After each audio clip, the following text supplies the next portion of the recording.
Hey everybody, owning a home in Illinois, it's great, right? It is. But keeping up with repairs, phew, that can really hit your wallet hard sometimes. Oh, yeah, tell me about it. So today, we are diving deep into this incredible resource that might just become your new best friend. Okay. 182 plus Illinois Home Repair Grants and Home Improvement from myfinancialprograms.com. Wow. You can find a link to that right on our podcast page so you can follow along with us. But 182. 182 plus programs, I mean, that's a lot. That's a lot. That can be overwhelming for someone just kind of opening up this guide for the first time. Where do I even start? Exactly. So what's the first thing someone should know when they crack this thing open? Don't be discouraged by the sheer volume of information. Okay, It's like a toolbox. You don't need every single tool for every job. right. And I think the first thing that's very important for people to understand is you don't need to find a specific program for your specific need. Oh, okay. Like you don't need to find the roof program or the window I program. gotcha. Most programs are designed to be flexible and cover a variety of repairs. Oh, okay. So I don't have to get lost in a sea of like hyper-specific programs. That's a relief. So with so many options, though, where do you begin? This guide cleverly breaks things down by both the type of project you need to do and by the type of homeowner group you're in, so you can zero in on the resources that are most likely to be a good fit for you. Okay, super helpful. So let's just say I'm a homeowner in Illinois. Not a senior or veteran or anything like that, just an average homeowner. Sure. And I need to replace some leaky windows. Oh, okay. Where would I start? Well, just for Windows alone, this guide highlights 8 different programs. 8. 8 programs. Just for Windows. Just for Windows, and some of them focus on energy efficiency upgrades. Others cover full replacements. They have options for different income levels and whether you're in a rural or urban area. Wow. Okay. But realistically, how many people actually qualify for this kind of help? Generally speaking, most homeowners are eligible for at least some form of assistance. Now, some programs prioritize certain groups. So we're talking about seniors, veterans, those with disabilities, and low-income households. Right. But it's not always just about your individual income. Right. Really? Yeah, the affluence of your community actually plays a role. Oh, interesting. So even if you think, oh, I probably don't qualify based on my income, check the median income for your area Okay. and look at the programs based on that. You might be surprised. That's great advice. Don't count yourself out before you even look into it. So let's dive into a couple more of these common projects. Roofs, for example. I mean, that's a major expense, especially in Illinois. Yeah, big time. And there are programs listed that can help with roof repairs or even full replacements. Whether you're dealing with hail damage, just general wear and tear, you know there's a good chance you can find assistance. Oh, that's reassuring. Now, what about those big, scary repairs that can feel really overwhelming, like foundation problems? Are there programs for that too?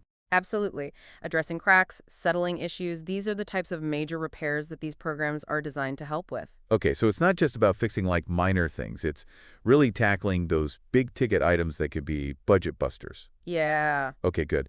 And don't forget heating and cooling systems. Oh, yeah. Essential in Illinois. Oh, absolutely essential. And there are 9 programs dedicated to helping homeowners with those needs.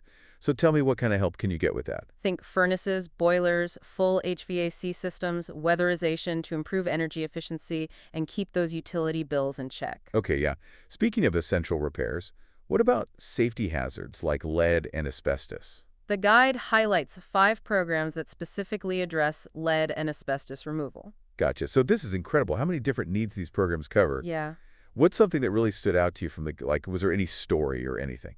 Well, one story that resonated with me was a homeowner who got assistance with a complete overhaul of their electrical system. Oh, wow. It was really outdated and unsafe, and it was a great example of how these programs can truly make a difference. Yeah, that's inspiring. It shows you shouldn't rule anything out. Now, we've talked a lot about general eligibility, but this guide also has specific sections for seniors, veterans, and rural homeowners.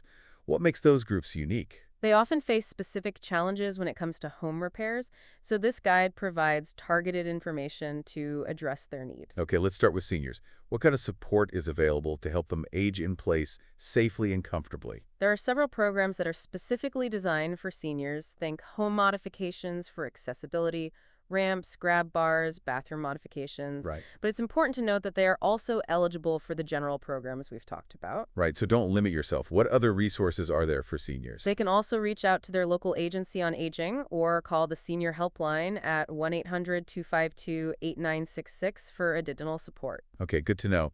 Now, what about veterans? What specific assistance can they find? The VA offers programs geared towards veterans, especially those with disabilities, Okay. and the focus is on home adaptations and repairs.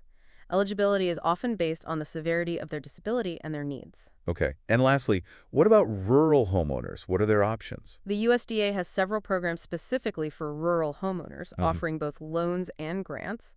Some rural homeowners could qualify for up to $50,000 in assistance. Wow. What's interesting here is that the income limits for these programs tend to be lower in rural areas. Usually it's set at 50% of the area median income. Okay, that makes sense considering, the economic realities of a lot of rural communities. Now, before we move on to diving deep into some of these specific programs, Yeah. I want to highlight something you mentioned earlier, county and city programs. Why are those so important? Oh, they're huge. Just last year, over $119 million was distributed to help homeowners in their communities. Wow. The best part is these programs are tailored to the unique needs of that area. So it's really important to reach out to your local government and find out what's available. So don't just assume you know what's out there. Do your research. Now, we've covered a lot of ground here, but before we take a deeper look at specific programs and resources, I want to remind everyone that you can find a link to this 182 Plus Illinois Home Repair Grants Guide, Yep, along with all of other resources we're talking about, right on our podcast page. that's right. So no need to furiously scribble notes. We've got you covered. Take your time, explore the options, and remember, there's no shame in seeking help. These programs exist to support homeowners like you. Exactly. It's all about taking that first step and seeing what's out there. You never know what you might find. That's right. Now, I know we hear a lot about FEMA after natural disasters like a hurricane or a tornado. Right. Can you just remind everybody what exactly FEMA does for homeowners? So FEMA steps in when a disaster is declared in a specific area, Okay. and they offer a range of assistance to homeowners, including grants and loans to help with repairs and rebuilding after things like floods, tornadoes, or fires. So it's not just about the immediate relief, but it's actually helping people get back on their feet long term. Exactly. And FEMA isn't alone. Okay. The Small Business Administration, or SEA, also gets involved in disaster recovery. Okay. They offer loan to homeowners and renters to cover losses that aren't covered by insurance. That's good to know. Now, shifting gears a bit, let's talk about two federal agencies we hear a lot about in the world of home repair, HUD and the USDA. Right. What are the key differences in what they offer? So HUD, that's the U.S. Department of Housing and Urban Development. Okay. They have a big impact on funding housing programs across the country. Right. In Illinois, they actually support both state and local agencies that provide direct assistance to homeowners. So it's like a chain reaction of support. Slicely. HUD's at the top, and they're funding these other organizations who are working directly with homeowners. Yeah. Now, the USDA, that's the U.S. Department of Agriculture, Okay. might seem like a surprising source for home repair help, Mm. but they play a crucial role, especially in rural areas. Right, we were talking about that earlier. Yep. They have programs just for rural homeowners. Yeah. What makes their approach unique? One key difference is the income limits. As we mentioned in rural areas, the USDA often sets the income cap for their programs at 50% of the area median income. Okay. So that means a wider range of people might qualify for help Okay. compared to programs with higher income limits. That makes sense considering, the different economic landscape in rural areas. Yeah. Now, the guide also mentions two specific HUD programs that I'm kind of curious about, the Title I Property Improvement Loan Program Okay. and the 203K Rehabilitation Mortgage Insurance Program. Yeah, those are a mouthful. They are.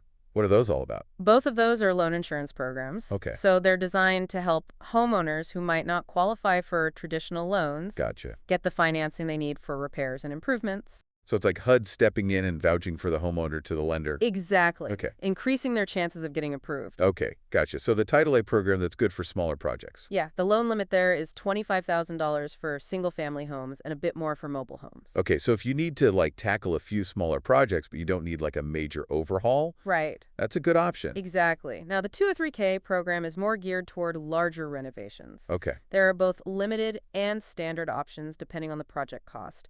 So if you're planning a more expensive renovation, this program might be worth exploring. Okay, so whether you need a minor fix or a major renovation, Right. HUD might have a program that can help you get the financing. Yeah. Okay, now let's shift to IHDA, the Illinois Housing Development Authority. Yes, They seem to be a major player in the state's housing world. they are. IHBA administers several programs, including the Home Accessibility Program, or HRAP, Okay? and the Illinois Homeowner Assistance Fund Home Repair Program, or HHR. Okay, lots of acronyms. Can you break down what those programs actually do for homeowners? Yeah, so HRAP is all about providing funding to local governments and nonprofits Okay. so they can offer home accessibility grants to residents. So it's not IHDA directly giving the money to the homeowner. Right. They're funding these other organizations to do that. Exactly. And these grants can be used for things like ramps, grab bars, bathroom modifications, Right. anything that makes it easier for seniors and people with disabilities to live safely and independently in their homes. That sounds like a crucial program. Now, what about that other one, the HHR? What does that one do? The HR program also works through local organizations, Okay. providing them with funding for critical home repairs, and this one can cover a wide range of repairs. Okay. Funding is available up to $60,000 per household. Wow, $60,000. So in both cases, IHDA isn't actually like directly funding the homeowner. They're working through those local partners. Right. It's a great example of how state and local efforts work together to make a real impact on communities. Yeah, absolutely. Now, we've talked a lot about government programs, but community organizations play a vital role in supporting homeowners too. The guide highlights some great examples. Tell us more about those. Okay, well, Habitat for Humanity, it's a name most people recognize. Right. And they're not just about building new homes, they also rehabilitate existing ones, often partnering with homeowners to make those much-needed repairs and improvements. So it's not just about providing housing, it's also about helping people maintain the homes they already have. Exactly. And then there's Rebuilding Together, Okay. an amazing organization that focuses on providing free home repairs to low-income homeowners and seniors. Free. Wow. Yeah. They operate in several areas across Illinois, including the Chicago area, Peoria, and down in southern Illinois. That's heartwarming to see organizations dedicated to helping people stay safe and comfortable in their homes. The guide also mentions something called community action agencies. Yeah, what are those? Community action agencies are nonprofits located throughout the state. They offer a wide range of services to residents, including help for homeowners. Okay. They can be a valuable resource for things like weatherization assistance, energy efficiency upgrades, and even emergency home repairs. So it's kind of like a one-stop shop for a variety of needs. Exactly. They're a great resource to keep in mind. Okay. Now, we've talked about weatherization a few times. Can you Okay. just kind of explain why that's so important, especially for us here in Illinois? So weatherization is all about making your home more energy efficient. Okay. It can make a huge difference in your utility bills and your overall comfort, Right. especially with our, extreme temperatures here in Illinois. Yeah, you're telling me. So it's not just about saving money, but also making your home a more comfortable place to live. Precisely. Think about it. Proper insulation, air sealing, and, efficient heating and cooling systems can make those scorching summers and frigid winters much more bearable. That's a great point. The guide mentions two main weatherization programs, WAP and LIHAP. Yes. Can you break those down for us? WAP stands for the Weatherization Assistance Program. It's a federally funded program that's administered locally, Okay. and it offers a range of services to improve your home's energy efficiency. Okay. Like what kind of services? Think window and door upgrades, insulation heating system repairs. Okay. It's like giving your home an energy makeover. That's awesome. And you said it's federally funded, so does that mean that it's free for the homeowner? For eligible homeowners, yes, these services are often provided at no cost. Wow, that's incredible. Now, what about LIHEAP? LIHEAP is the Low-Income Home Energy Assistance Program. Okay. It primarily helps low-income households with their energy bills, Right. but it can also sometimes assist with repairs or replacements that improve energy efficiency. So it's a two-pronged approach, helping with the cost and helping with the cause of the cost. Exactly. It's a valuable program to be aware of. Now, before we move on to our final part where we'll really get local and talk about those local programs, I want to remind our listeners that all the links to the resources that we're discussing are on our podcast page. That's right. No need to feel overwhelmed trying to remember all these details. We've compiled everything for you so you can explore at your own pace. All right, now it's time to get hyper-local. We're going to talk about those county and city programs. Yeah. We've mentioned before how diverse these programs are. Right. And I was really impressed by all the different approaches they're taking. It's really interesting to see how each community tailors its programs to meet their residents' specific needs. For example, the guide talks about BCMW Community Services, Okay. which covers Bond, Clinton, Marion, and Washington counties. Right. They offer forgivable loans for home modifications. Oh, wow. That sounds like a fantastic opportunity. It is, especially for seniors and people with disabilities who need to make their homes more accessible. Yeah. Those forgivable loans essentially turn into grants if the homeowner meets certain conditions, like Right. staying in the home for a set period of time. So it's like getting the modifications you need without having to worry about paying back a loan? That's huge. Absolutely. Now, looking at Champaign County, the guide says the city of Champaign has 3 different programs: Okay. minor home repair, major home repair, and retrofit. What's the difference? So it comes down to the scale of the repairs. Okay, The minor home repair program is for smaller projects that fix health and safety hazards, right. while major home repair is meant for the bigger, more extensive renovations. Gotcha. And then you have the retrofit program, which is designed specifically for accessibility modifications. So they really have a program for every level of need. Yeah, it's great. Now, what about Cook County? That's a huge area. What do they offer? Cook County's system is very interesting. You have programs at the county level, Right. the city of Chicago level, and even in some individual suburbs. Okay. It's a really good example of how resources can be layered Right. to provide really comprehensive support to homeowners. Let's zoom in on Chicago specifically. The guide mentions a program for emergency roof and porch repairs. Oh, yeah. I mean, that sounds pretty crucial, especially in a city with older housing stock. Absolutely. That program is essential in older neighborhoods where those structures might be nearing the end of their life. Right. It's important to note that it operates on a lottery system Okay. because demand is so high, but it's definitely worth applying. Yeah, can't hurt to try. Right. Now, besides that program, Chicago also has a general home repair program and one specifically for small accessibility repairs for seniors.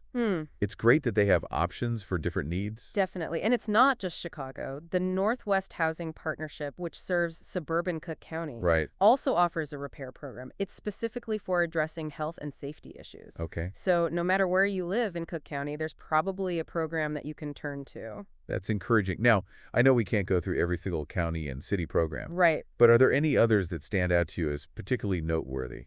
One that impressed me was the program in DuPage County. It offers up to $15,000 in funding for eligible homeowners. Wow. They cover a wide range of repairs, from addressing code violations to making accessibility improvements. That's a significant amount of money that can make a huge difference. $15,000 can go a long way. Any others? The program in Kendall County run by Senior Services Associates is another good one. It's focused on helping seniors rehabilitate their homes Okay. to meet local housing codes, which is really important for aging in place safely. That's a great point, making sure homes are up to code so seniors can stay in our homes safely and comfortably. Now, what about Lake County? What kind of assistance is there? Lake County has a really robust system. Okay. The county government and a nonprofit called Community Partners for Affordable Housing Right. both offer repair and accessibility programs. Oh, wow. They even have a separate program just for residents of Evanston. So they're really covering all the bases. Yeah, it sounds like Lake County is really committed to supporting its homeowners no matter where they live in the county. Yeah. Now, before we wrap up this whole deep dive, No. I want to emphasize something the guide points out. Okay, Even if your specific county or city isn't listed in this guide, right. don't assume that there's no help available. Exactly. The best thing to do is reach out to your local government Yep. and ask. These programs are always evolving, and new resources might emerge even after the guide is published. So don't hesitate to make a phone call or visit your city hall. You might be surprised at what you find. Exactly. You never know what resources are hiding in plain sight. Right. Well, as we come to the end of our deep dive, I'm feeling really hopeful. Yeah, There's so much support out there for Illinois homeowners. It's really inspiring. I agree. It speaks volumes about the commitment of these government agencies and community organizations to helping people maintain safe, healthy, and affordable homes. So to our listeners, don't let the cost of home repairs overwhelm you. Explore the resources that we talked about, reach out to those local organizations, and take that first step towards creating a home that's both comfortable and secure. And remember, all the links to those programs and resources are right there on our podcast page. We've done the research. Now it's your turn to take action. We're here to empower you one home repair at a time. As you go about your week, we want to leave you with this thought. What's one home repair that you've been putting off? Could one of these programs be the key to finally tackling it? Don't wait. Start exploring your options today. You might be amazed at what you find.